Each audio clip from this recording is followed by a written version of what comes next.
साथियों, हमारे स्वभाव का, हमारी फितरत का एक बहुत बड़ा, बहुत अहम हिस्सा है कि एक तरफ तो हम दिन रात यही कहते फिरते हैं कि मेरे पास में समय नहीं है, मैं बहुत बिजी हूं, और दूसरी तरफ यदि कहीं पर किसी की चुगली करने का मौका मिले, किसी की बुराई करने का मौका मिले, अपने रिश्तेदारों, अपनी मित्र मंडली के किसी सदस्य या अपने किसी परिचित के जीवन में यदि कहीं पर कोई भी तनावपूर्ण स्थिति चल रही है, खासतौर पर दाम्पत्य जीवन में, तो उसको चटखारे ले लेकर के हम बातचीत करते हैं। ये विरोधाभास है, हालांकि गलत है। अब मैं आज ये बात क्यों कह रहा हूं? साथियों, जब भी हमारे आसपास, हमारे मिलने वालों में कोई बहन बेटी अपने घर वापस लौट करके आ जाती है, मायके आ जाती है, किसी भी कारण से उसका जीना दूभर कर दिया जाता है और अंत में वो यही डिसीजन लेती है कि मैं घर से बाहर निकलूंगी ही नहीं, किसी की भी शादी पार्टी में नहीं जाऊंगी। क्यों? वहां पर मुझसे ये प्रश्न जरूर पूछा जाएगा कि तुम्हारी जिंदगी में क्या चल रहा है, क्यों तुमने तलाक लेने का डिसीजन लिया? तो वो सोसाइटी ही उसका जीना दूभर कर देती है। साथियों, यकीन जानिए कि 22 सालों की मेरी इस प्रैक्टिस के दौर में मैंने ये पाया है कि कोई भी बहन या बेटी या कोई पुरुष भी बहुत आसानी से तलाक का डिसीजन नहीं लेता। हिंदी के गजलकार हुए हैं, उन्होंने क्या खूबसूरत बात कही है, वो इस बात पर बिल्कुल फिट हो सकती है कि हो गई है पीर पर्वत सी पिघलनी चाहिए, इस हिमालय से कोई गंगा निकलनी चाहिए, और मेरे दिल में ना सही तो तेरे दिल में सही, हो कहीं भी आग लेकिन आग जलनी चाहिए। मेरे बहुत ही प्रिय और बेहद सम्मानित साथियों, हृदय की असीम गहराइयों से अभिनंदन, बहुत बहुत हार्दिक स्वागत। साथियों, इस विशिष्ट श्रृंखला में हम चर्चा कर रहे हैं कि कब किस लग्न में कौन सी ऐसी परिस्थितियां निर्मित होती है कि वो जातक या जातिका तलाक की कगार पर आकर के खड़ा हो जाता है। न केवल हम इसका विश्लेषण कर रहे हैं, बल्कि उसके व्यक्तित्व के कुछ अहम, उसके स्वभाव के कुछ अहम हिस्से भी हम आपको बतलाएंगे, ताकि आप ठीक से स्वयं अपनी कुंडली का विश्लेषण कर सकें। और इतना ही नहीं, क्योंकि ये तो केवल बीमारी की बात हुई, समाधान की बात कहां हुई।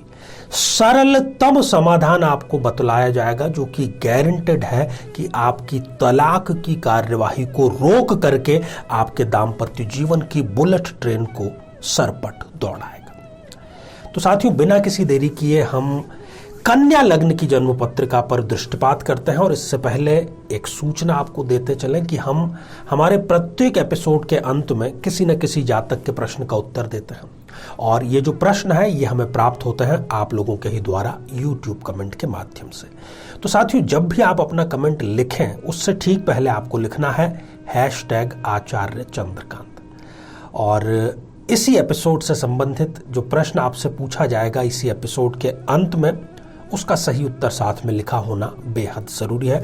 दूसरी बात, यदि आप अपने लग्न से संबंधित ये एपिसोड देखने से रह गए हैं किसी कारणवश, तो यहाँ आई बटन में हमने लिंक प्रोवाइड किया है पूरे प्लेलिस्ट का, आप जाकर के इत्मीनान से देख सकते हैं। जीवन में किसी समस्या का सामना कर रहे हैं, जैसे कि शादी में देरी होना, पति पत्नी में मनमुटाव या तलाक तक की नौबत आ जाना, संतान का प्राप्त न हो पाना, नौकरी या धन प्राप्ति में बाधा आना, जीवन के प्रत्येक क्षेत्र में किसी न किसी प्रकार की बाधा आना, तो आज ही अपनी जन्म पत्रिका का संपूर्ण विश्लेषण करवाएं और पाएं समस्या से सदैव के लिए मुक्ति। तो बात करते हैं कन्या लग्न की। कन्या लग्न आपका स्वयं का है या फिर आपके परिवार में किसी सदस्य का है और वो इसी प्रकार की स्थिति से जूझ रहा है, तो यह एपिसोड आपके लिए बहुत बहुत कारगर है।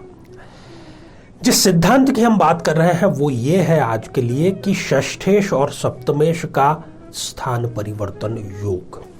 इस जन्म पत्रिका की यदि बात करते हैं कन्या लग्न की, तो षष्ठेश यहां पर होते हैं न्यायाधिपति शनिदेव, और सप्तमेश है स्वयं देवगुरु बृहस्पति।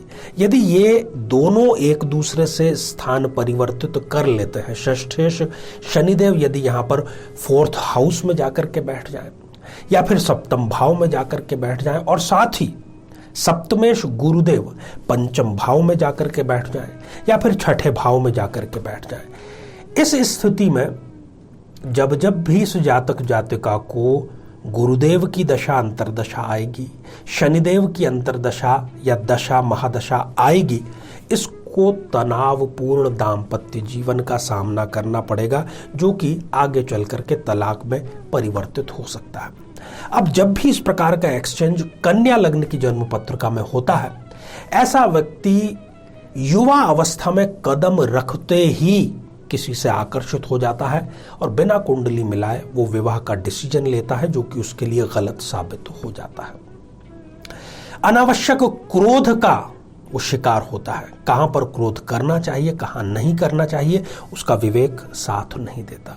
साथियों, कन्या लग्न की एक सबसे बड़ी विशेषता है कि वो अपनी पीड़ तब तक किसी को नहीं बतलाता जब तक कि वो पर्वत सी ना हो जाए।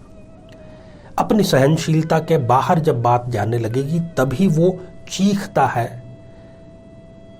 और अपनी दर्द को मैक्सिमम तरीके से वो जैसे छुपा सकता है उसका प्रयास करता है, परंतु अंत में जब पीड़ा सहनशीलता के बाहर जाती है तभी वो अपने घर वालों तक इस बात को सूचित करता है।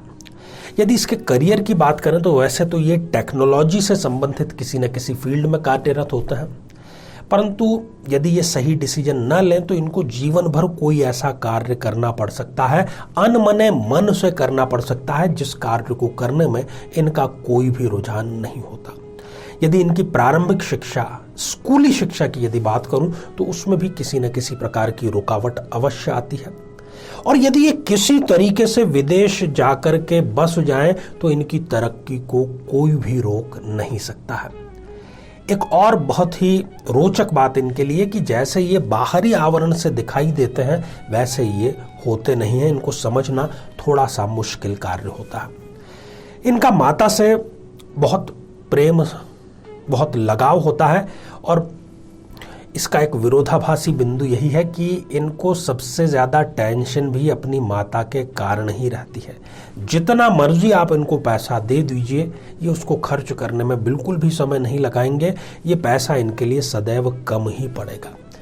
पैतृक संपत्ति संबंधी जो विवाद है वो भी ज़रूर इनके जीवन में जगह स्थापित करता है, और बड़ी मुश्किल से उस पैतृक संपत्ति के विवाद को सुलझाया जा सकता है। कई बार ऐसी स्थितियां भी उत्पन्न होती है, यदि गोचर की स्थितियां प्रतिकूल हो तो विवाह बड़ी मुश्किल से होता है। बड़ी मुश्किल से विवाह होने के बावजूद भी वो टिक नहीं पाता है। एक इनके लिए प्लस पॉइंट यह है कि ये अपने शत्रुओं पर और अपने रोगों पर बहुत जल्दी कंट्रोल प्राप्त कर लेते हैं। दूसरी महत्वपूर्ण सलाह है कि शेयर मार्केट से इनको सदैव दूर रहना चाहिए। सारी विशेषताओं की हमने चर्चा कर ली, सारी परिस्थितियों की चर्चा कर ली, और ये सारी आपके साथ में यदि मेल खा रही हैं तो उपाय आपके लिए सरलतम यही है कि अभी श्रावण मास चल ही रहा है, तो श्रावण मास के सोमवार से प्रारंभ करते हुए 7 सोमवार तक लगातार रोजाना महादेव शिव पर आप दुग्ध से अभिषेक करें। तलाक की बात चाहे कितनी ही आगे क्यों नहीं बढ़ गई हो, उसको रुकना ही पड़ेगा, और आपके दाम्पत्य जीवन में मिठास जो है वो आकर के ही रहेगी। एक और महत्वपूर्ण बात, हमने आज शनि की, गुरु की चर्चा की। यदि इन दोनों ग्रहों में से कोई भी 0 डिग्री या 28-29 जैसी अंतिम डिग्रियों का है, तब फिर ये उस पर फलीभूत नहीं हो पाएगा, क्योंकि वो शक्ति विहीन हो जाता है ग्रह।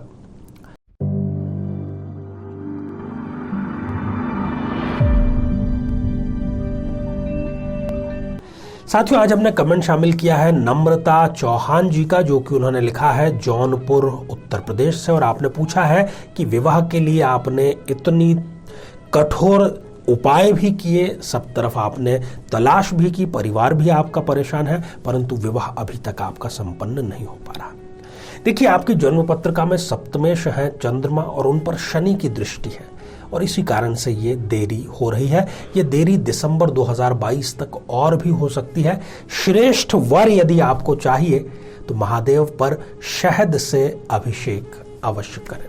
निकट के किसी भी मंदिर में जाकर के आप कर सकते हैं।